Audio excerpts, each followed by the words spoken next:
welcome. We're really glad to have you here. I am Jan Patterson, one of the Theater Lovers Club Planning Committee. This is what we do, get you in a room, get you so inspired for theater, you buy tickets to the next play coming up. This is our little business card. We ask you to become a member of Theater Lovers Club because then you're on the inside straight. You get everything in your email inbox about what's going on.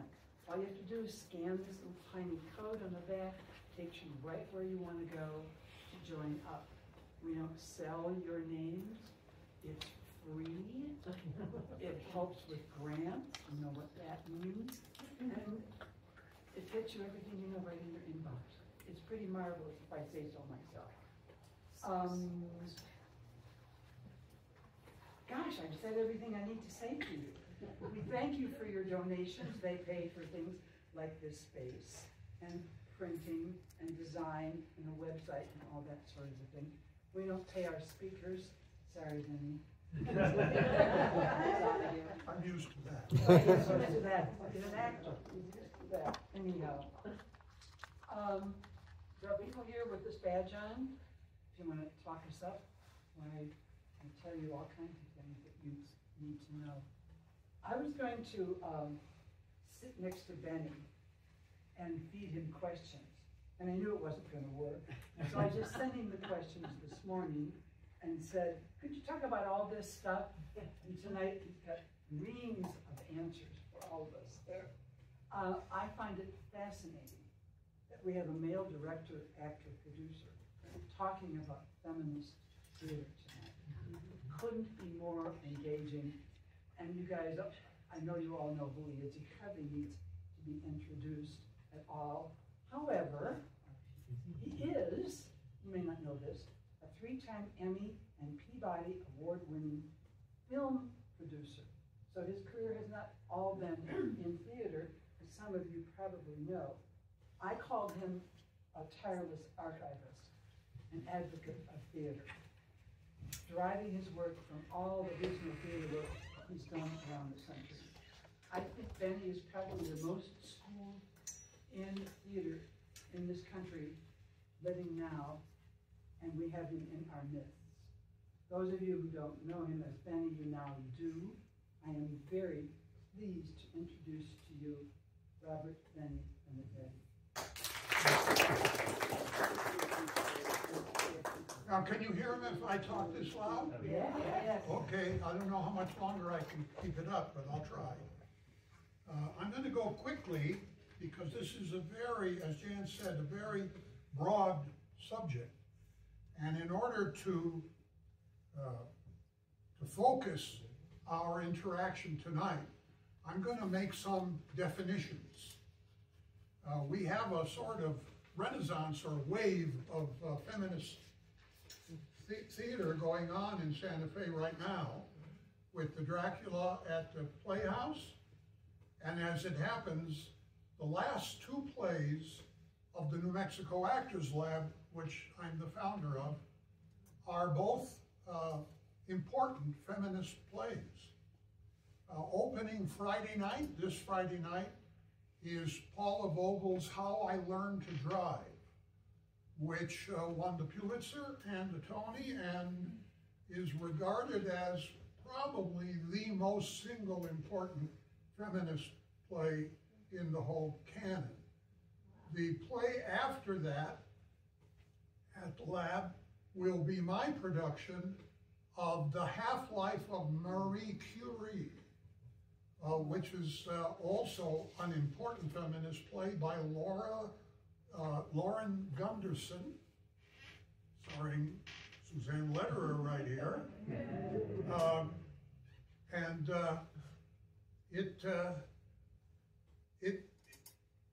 It won all kinds of awards, and Lauren Gunderson, I find out, has for 2 consecutive years been the most produced playwright in the United States. Wow. Yeah, amazing. So, first to rule some things out. We're not going to talk about plays that were written by men, but which have a feminine point of view. That goes all the way back to the Greeks and plays like the Trojan Women, which is one of my favorite female-oriented plays. And there's even a Shakespeare or two that could fall into that category. We're also going to rule out plays that happen to be written by women, but which were not connected directly to the feminist political movement, like Harvey. Remember Harvey? Yeah. Yeah, that was written by a woman, 1945, I think.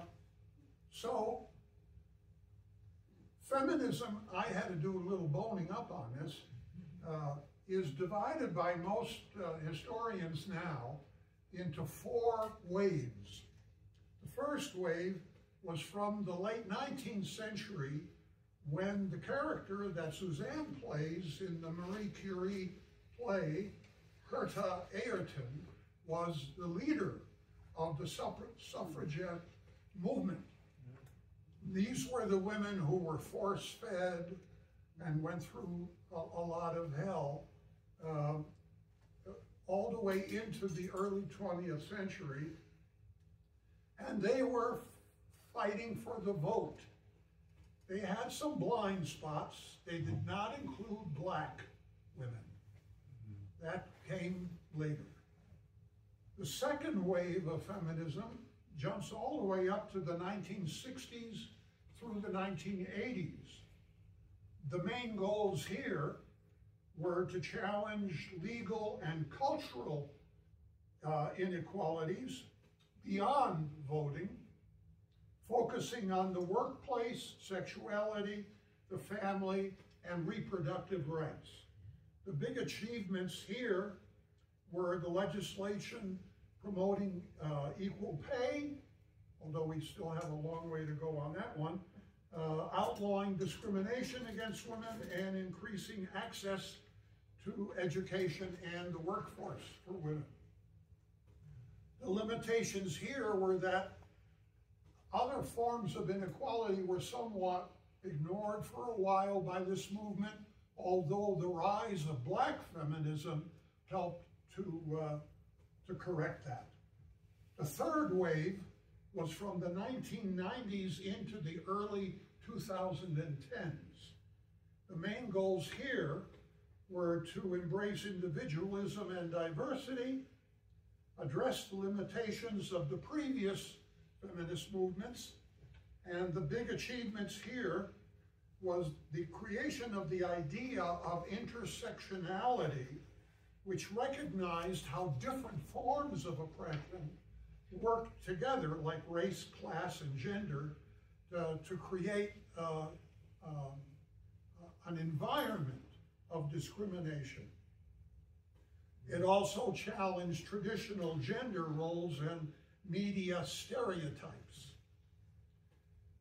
The fourth wave, which started in the 2010s and is still going, had as its main goals sexual harassment, assault, the rape culture, and promoting gender equality in all aspects of life.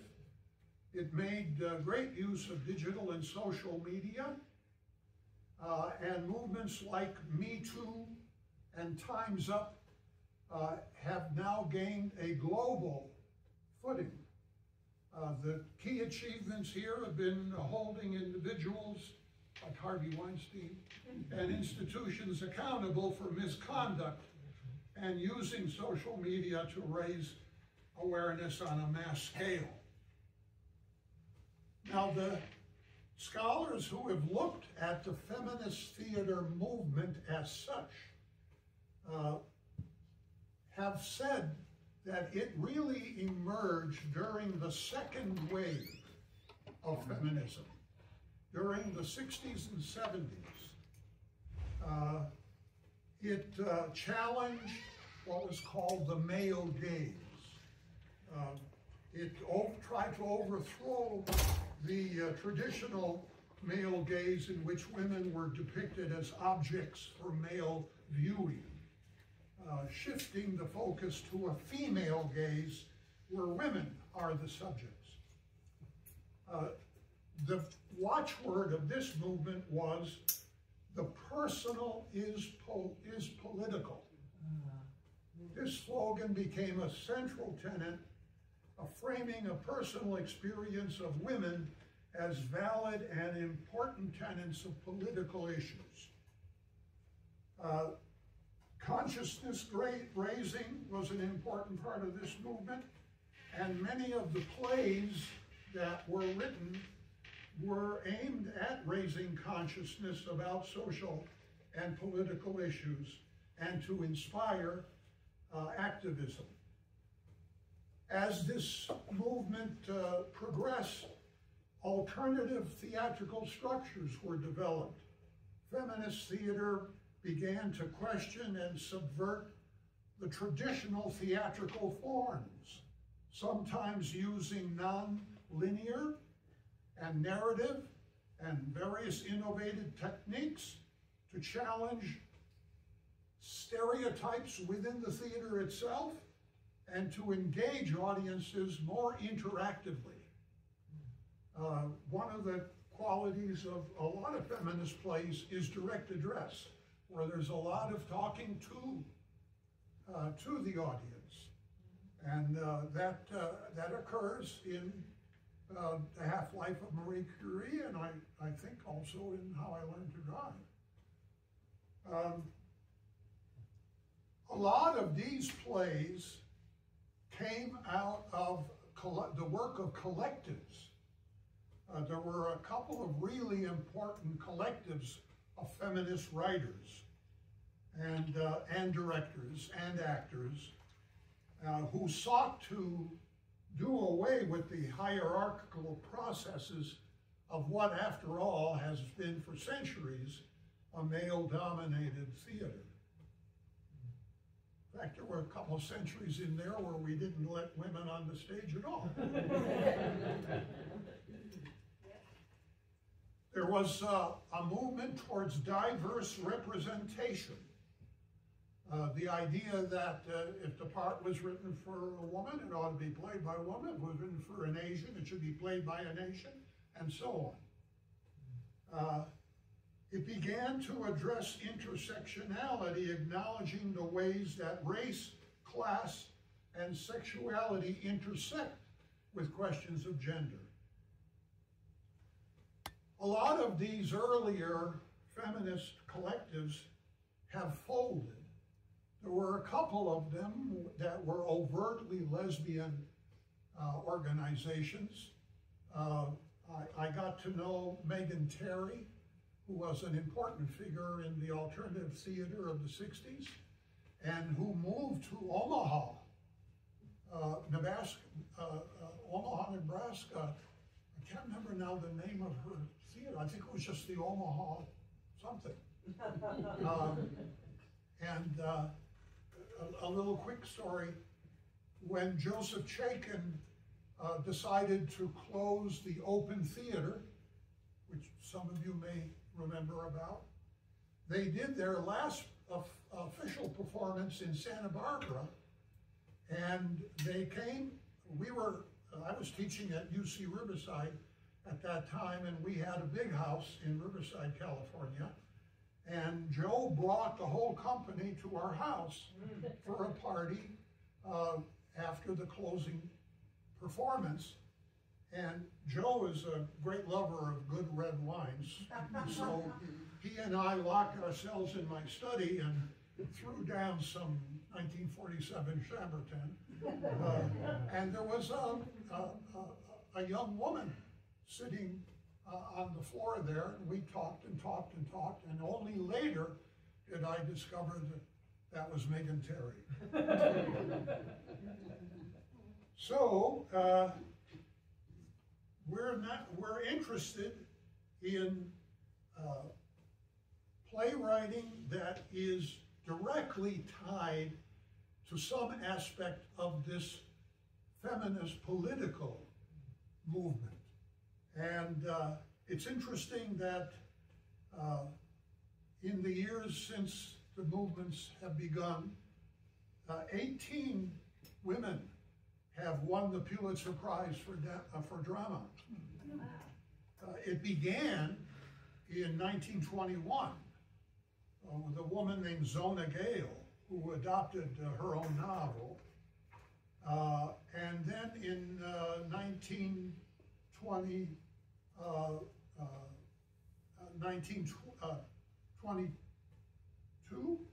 Katori Hall won the Pulitzer for The Hot Wing King, which I don't know.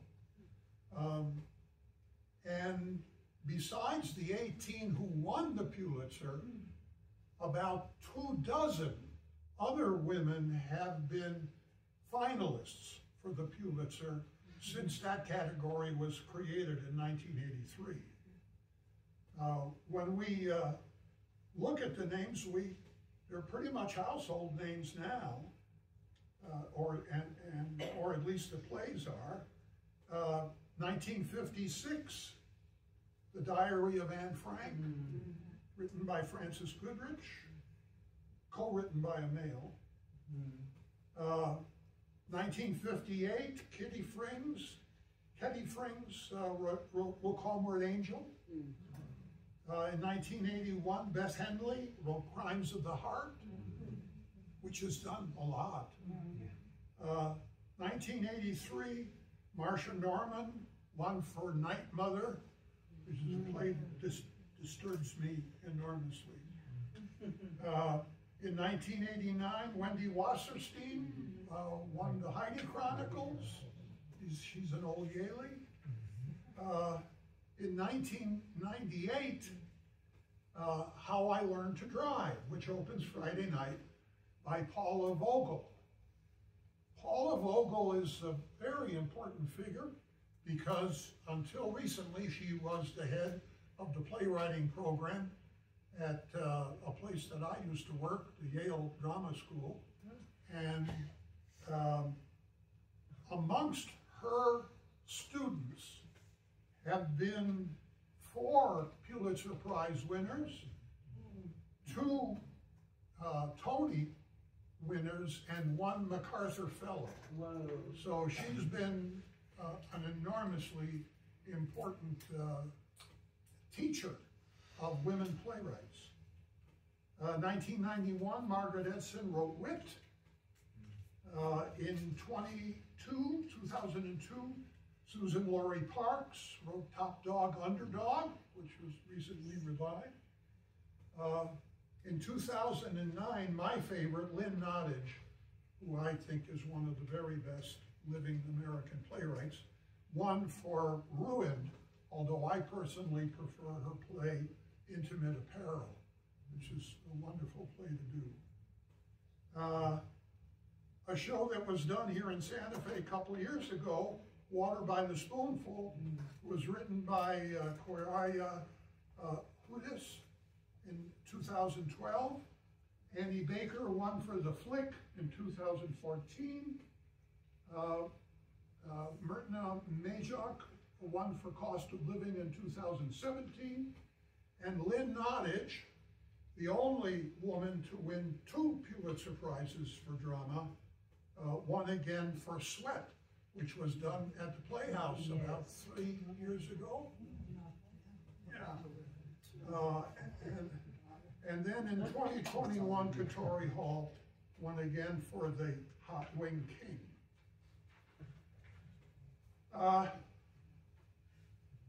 Of the 38 plays that we've done at the New Mexico Actors Lab over the 11 years that we've been in operation, I would count 12 of them as feminist plays. Not because we set out to espouse a feminist point of view, it's just that they were the best plays around in the years that we did them.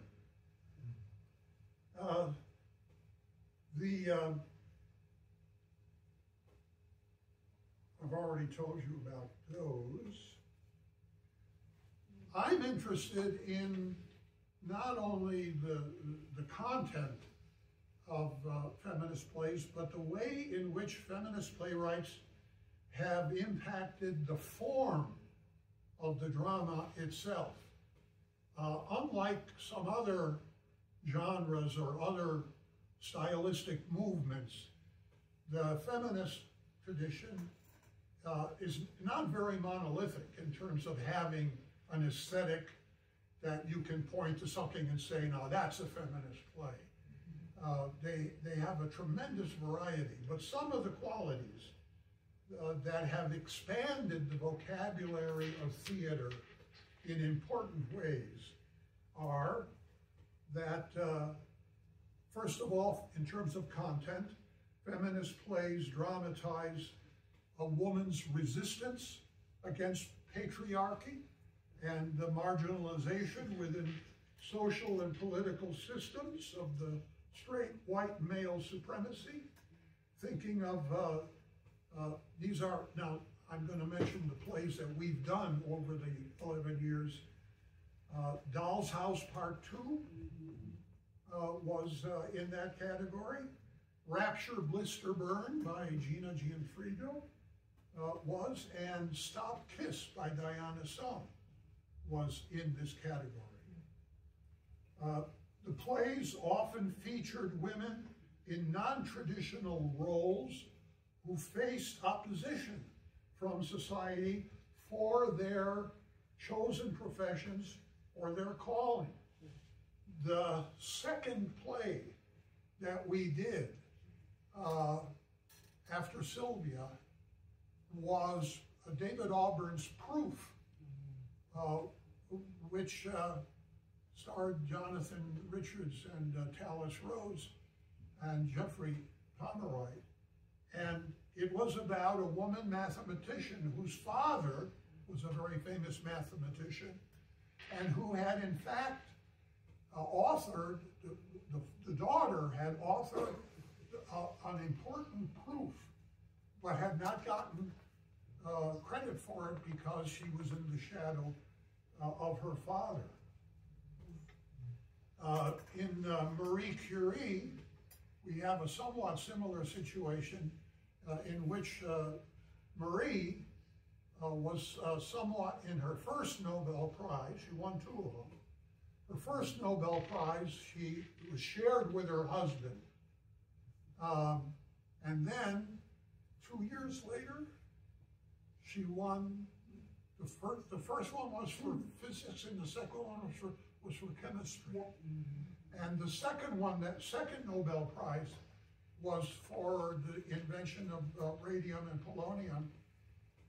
And she was actually asked to not attend the ceremony. That's one of the things that we cover in our play. Herta Ayrton, whom Suzanne plays, was a top electrical engineer. She developed the electric bulb that didn't sputter and make ugly noises. And she was not admitted to the professional societies that would have been commensurate with an invention of that magnitude. During the war, both women did extraordinary things.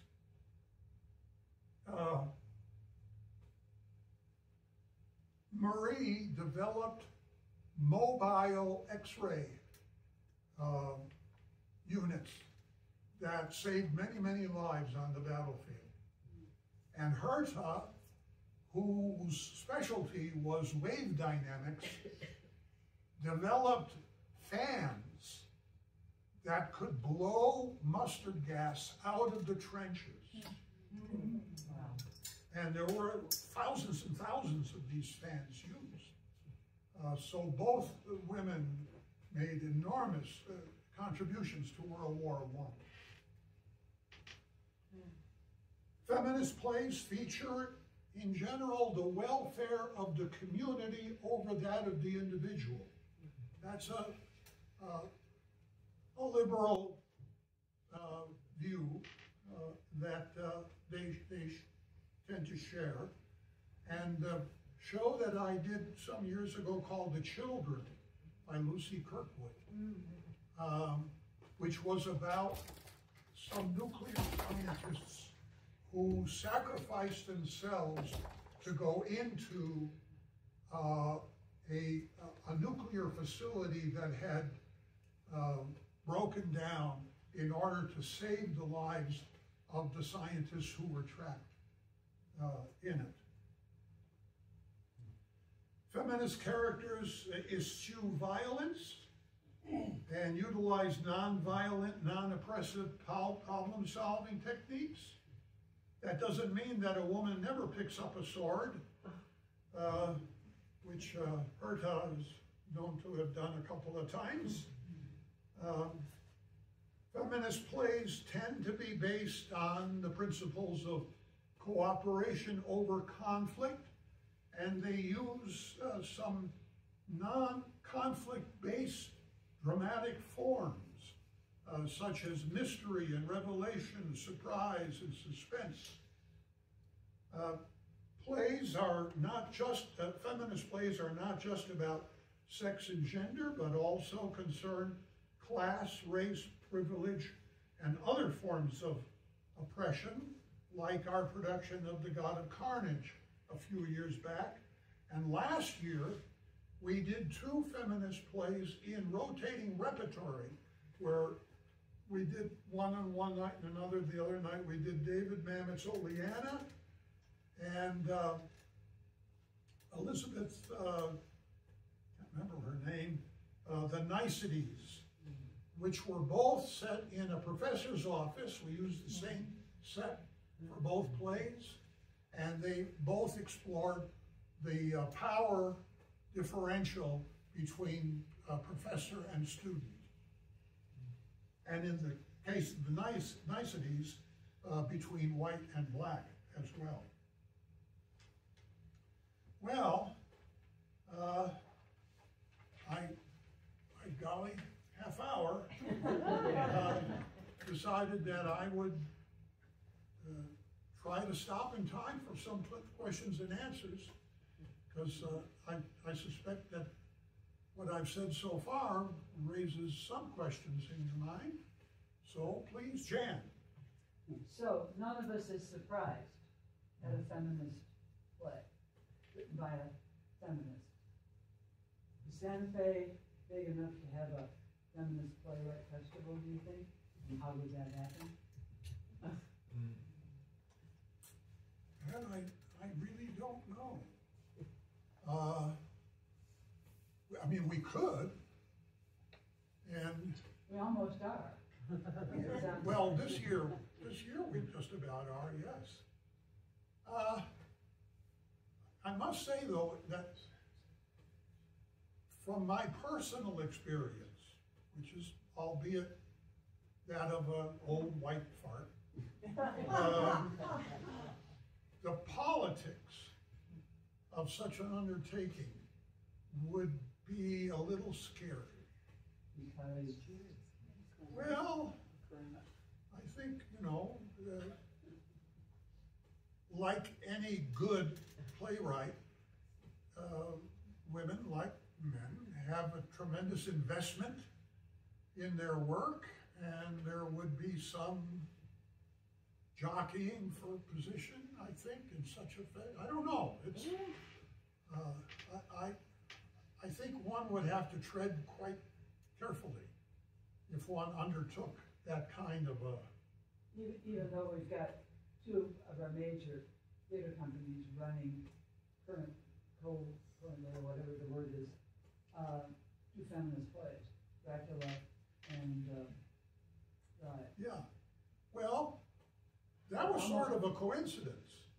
I mean, that wasn't really on purpose. That just sort of happened. At the same time, we have a couple of local women playwrights who are desperate to have their work done, and they are not represented by the 3 plays that you mentioned. So, you know, fair is fair. Just a thought. Anybody else got a question they have female non-feminist playwrights fared in recent decades in terms of production and awards? Gee, not very well. I mean, you could tell from the names that I listed that the major Pulitzer Prize, Tony Award, Critics Circle Award winners amongst women have tended to be feminist writers. And this is true in the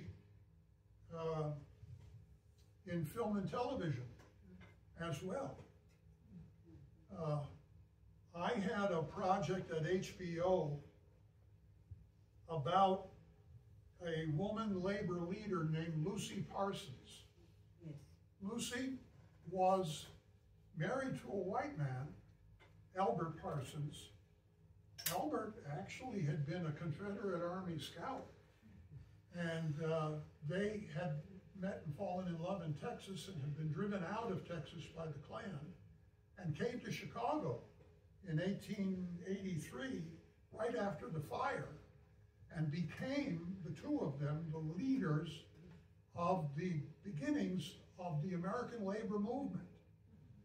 Albert was president of the Knights of Labor, and Lucy ran a newspaper, and there was a shooting at a quarry in Lamont, and that night there was a protest riot in the Haymarket Square, and a dynamite bomb was thrown. No one knows by who. 7 or 8 police were killed, and it was the first use of what we would now call domestic terrorism. And there was a police riot that followed. 100 labor leaders were rounded up, and eventually 12, most of whom were not even present at the Haymarket, were tried in a kangaroo court and hung, including Albert. And Lucy went on the road to try to raise support for Albert. She was brought to England by William Morris and George Bernard Shaw and William Russell, and was an international figure. She wasn't allowed to attend Albert's hanging. She went on into her 80s, and in the 1930s, she invented the sit-in strike. And my friend Studs Terkel was asked to speak at her funeral. She was close friends with Emma Goldman and Eleanor Marx, Karl Marx's daughter. In fact, in Mexico, there is still a holiday called the Day of the Martyrs of Chicago. And there's a statue to them in the big plaza in Mexico City. So I thought that would be a hell of a movie, and HBO did too. We were going to do it, and they quite rightly wanted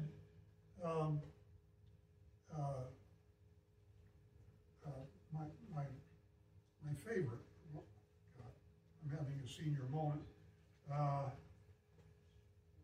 Who wrote Intimate Apparel and Ruin? Nottage. Yeah, Lynn Nottage. They wanted Lynn Nottage to write it.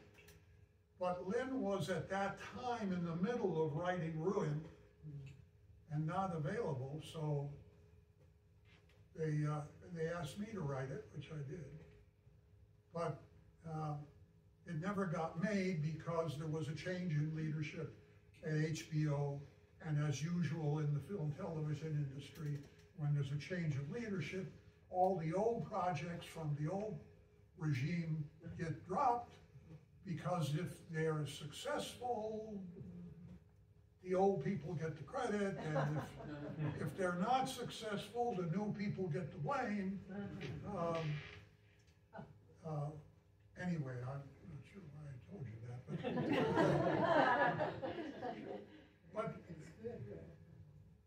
but what I meant to, I guess what I was trying to say was that even on a commercial basis, the female writers associated with the feminist political movement had a cachet that made them valuable, even from a commercial point of view.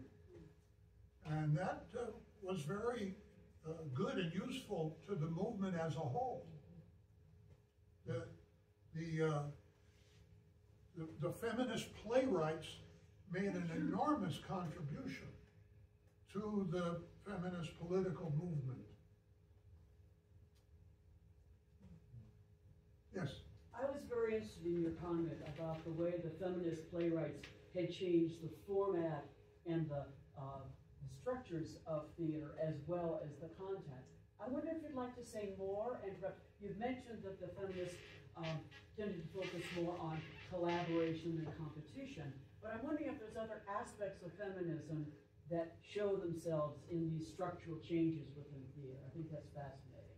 Well, I think that the spirit of collaboration, as opposed to competition and conflict, is a real challenge for a playwright, because traditionally in the Aristotelian model of drama, which has been our main model for centuries now, the root of many plays is in conflict. And if you don't want to follow that model, it's quite a challenge to find theatrically satisfying, to shape a satisfying experience that isn't based on conflict. I'm reading well, I'll go into that, but very often those plays are very much character driven. They tend to be studies of personalities rather than plot driven. They're more character driven than plot driven. And as I mentioned earlier, the use of direct address, of using interactive relationship with the audience, is something that's very prominent amongst feminist playwrights. I didn't mention Sarah Rule because she hasn't won a bunch of awards, but she's a very good playwright. And her plays have really interesting structures. They're somewhat surrealistic, and one of my favorites that maybe I'll do someday is called A Dead Man's Cell Phone, which I'd really like to do. Yes.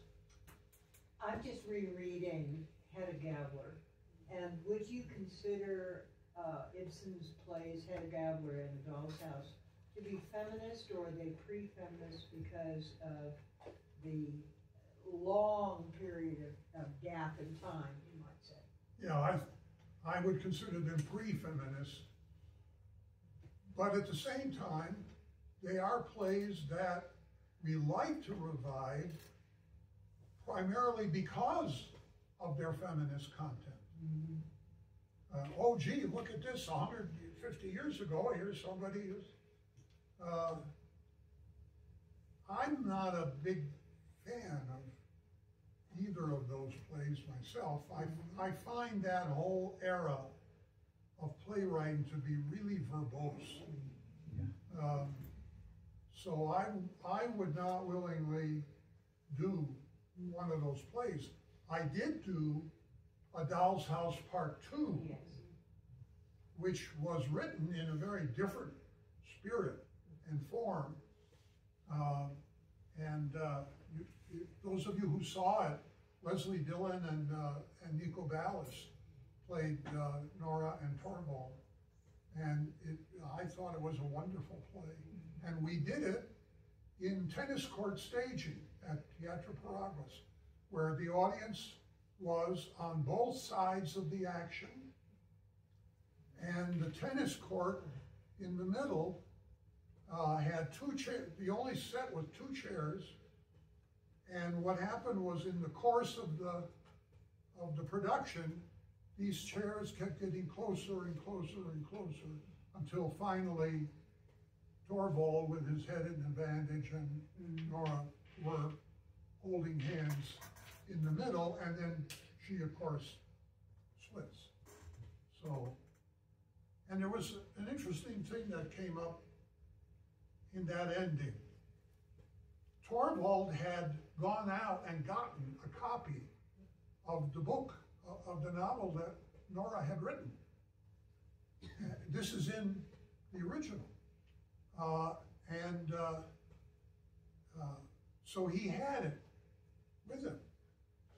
And Nico was left alone on the stage after Leslie left, and he's got this book. So one night near the opening, I came in with a wastebasket and I put it in the middle of the stage.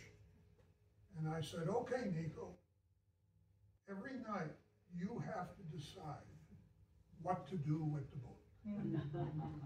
Are you going to keep it? Are you going to throw it away? What, you know, and it doesn't need to be the same each night.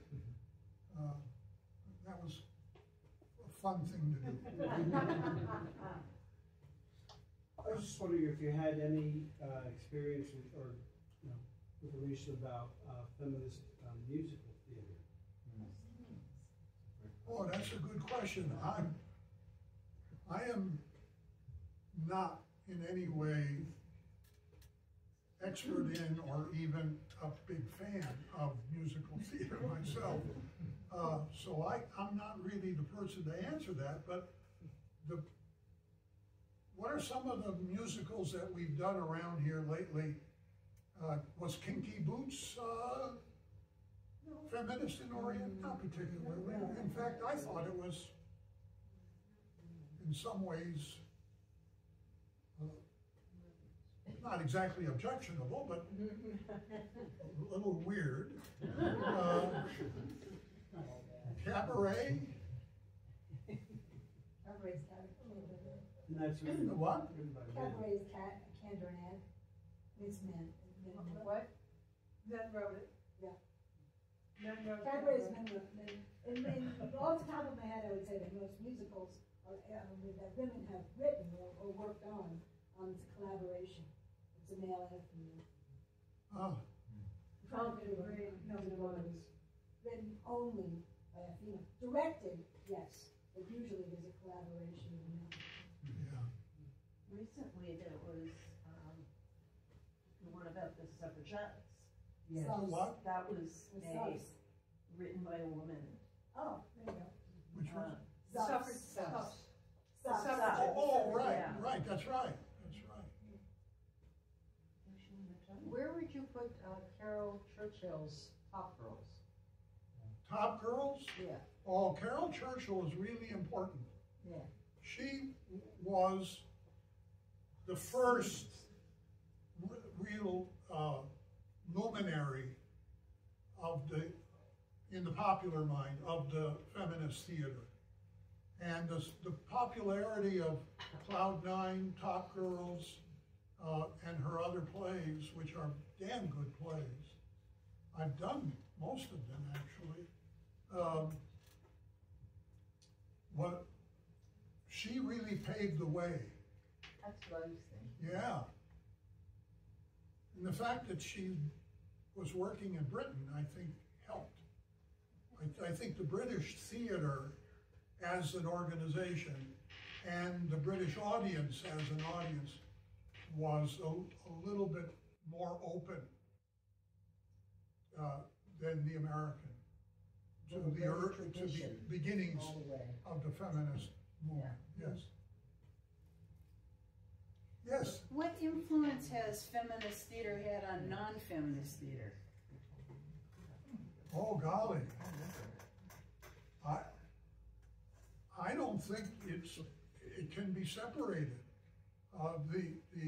The feminist, I mean, as one of the historians said, a lot of the early collectives and so on have folded and are not immediately active today.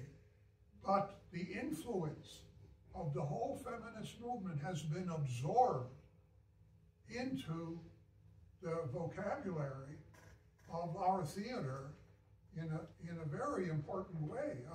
I couldn't imagine our theater being the way it is without the influence of the feminist contribution. It's not so much specific, stylistic, or structural. It's not like what Jerzy Grotowski did to the theater, or what Peter Brook did to the theater. It's not that kind of revolutionary thing, but it has seeped into the thinking and the whole tone of the theater. Has there been backlash? What? Backlash? Has there been backlash? I'm sorry. Has there been backlash is what she asked. Gee, I imagine that there has, given the white male supremacist pigs that are running the country at this point. But I don't think it's ever taken a systematic form. I mean, I don't see that feminist playwrights have been singled out to not get grants and not get awards and so on. I was thinking Although more it along. could come to that. I was thinking more along the line of actual backlash plays. Oh. David Mamet comes to mind. Yes. Mamet has gone over to the dark side. It's true. But that's an idiosyncratic thing about the personality of David Mamet. But in any kind of organized way, no, I don't think so. Certainly not in the programming of our of the plays that we choose to produce and that the regional theaters choose to do. I don't think there's been any avoidance of doing feminist work in the general landscape of the American theater. Since we are going backwards with women's rights, I see a bright future for feminist playwriting. We're going to keep saying the same darn thing over and over again, but with more explicit, intimate, personal, like your evolution of what the first issues were about getting the vote. Well, we have that. Now we're going to get up close and personal. So I was going to ask you what the future of feminist playwriting is. It's going to be saying the same thing over and over again, I guess, but in better and different and brighter language, perhaps. Do you agree with that? Yes, I do, assuming that we survive, which I'm not at all certain about. When you say we. We, the country. We, the country. I have a feeling the last breath will be on the page, dialogue, and, I hope you're right. you know, end of the show. I don't I know. hope you're right. Yeah. But if one looks at the arc of fascist regimes, it didn't turn out, they don't turn out well for the arts, especially not for minority-oriented arts. Would you talk about Drive and how relevant, why did you choose, the company choose that show, and how relevant is it? Why should we all go and see it, I guess? Well, Emily chose to do it partly because it is such an icon of the feminist tradition. It's been revived recently. Was it 2 years ago with David Morse and I forget. Mary Louise Parker. And who was it? Mary Louise Parker. Mary Louise Parker and David Morse, yes. Wasn't David Morse also in the first? They both were. Yeah. They both originated the roles. And how many years was between the first one and the revival? Almost 20, a decade, I 20, think. more than that. Yeah. And I think that the interest in that particular title encouraged Emily to take it on. Also, it's a more ambivalent play than some of the other feminist plays. One of the accomplishments of Paula Vogel as a writer is that her depiction of the pedophile is tempered. He's not a simple villain. There's a certain amount of understanding, if not sympathy, empathy, if not sympathy, with him, which has made the play a little bit, we're not quite sure how we feel about that play, which I think is a good thing. So I think that may have been in her thinking as well. David Morse was a wonderful choice to play that part. You mentioned that a lot of the collectives, a large voice in early feminist theater was the lesbian voice. It seems that lesbians were more easily accepted than the male gay community, or less frightening, or something like that. Do you have anything to say about the influence of feminist theater and the lesbian voice within it on the expansion of the gay voice in theater as a whole? The overt influence of the lesbian point of view is not as pronounced as a more general political orientation, but it is true that lesbian writers having more at stake, if you will, having a harder road to hoe, were in some ways more aggressive and took greater chances. When I was dean at Cal Arts, I invited Megan Terry to come to do a production out of her theater. And we did a show called Temporary Insanity, which was basically a television game show for lesbians. And it was great fun to work on. Megan made a really interesting observation. I asked her, first of all, why she had chosen to move to Omaha, Nebraska. Because she was pretty well known in the New York theater scene and the alternative theater scene. And she said a very profound thing. She said, I needed to live in a community that I could hold all in my mind at one time. And that's not possible in New York. The other thing she said was, I asked her, do you think that the young women that you're working with come to the theater from a different place than you did when you started out? She said, oh yes, because the young women that I'm working with now are the first generation that has never known the world without the atomic bomb. And that, she said, was an enormous influence in their writing.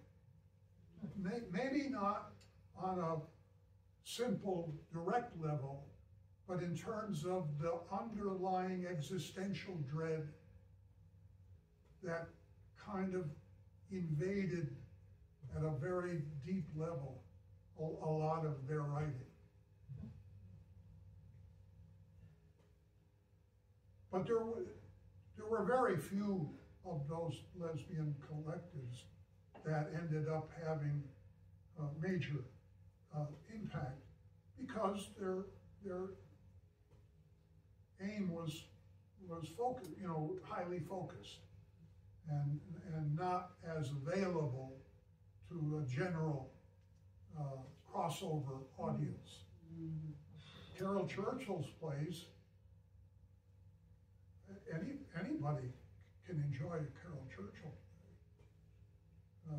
You don't need to even be somewhat on the feminist side in order to enjoy them. They are what we would call in the movie business crossover items. One last question, anybody? We're close to the end. Well, if you're really interested in feminist theater, you can choose to go How I Learned to Drive at the lab. And on this Thursday night, we have what we call a Steps Out, where we have a special preview price, we have a talk back, and a performance. All you have to do is go scan this and go on the website for Theater Santa Fe and sign up for that event if you would like. And also at the Playhouse, Dracula, A Feminist Revenge. If you like that approach to it. Anyhow, thank you for coming tonight. And after that, come and see Suzanne. Absolutely. And have life with Marie.